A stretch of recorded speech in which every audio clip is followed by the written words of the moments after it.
The prison taught him patience, but the palace taught him or showed him that everything had a purpose.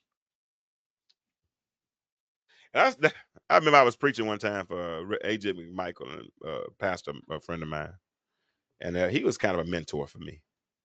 And I used to ask him questions because I didn't understand certain things that I was going through, and he wouldn't give me answers. He would not give me answers. And then one day I was up preaching, and he said, "Well, I was getting ready to preach, and he was introducing me, and he said, he asked Kirkland often asks me questions, but I tell him, that certain things you just have to live through.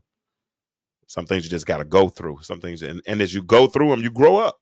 And sometimes we want to go through accelerated growth. You know, some of these chickens that grow in 7, 8, a couple of weeks, and everything's microwave society. We don't want to go through a process anymore. We don't want to go through the process, right? But now that Joseph is standing in front of the Pharaoh, interpreting this dream, and then eventually is promoted to being second in command in all of Egypt. Now he can look back and say that everything had a purpose.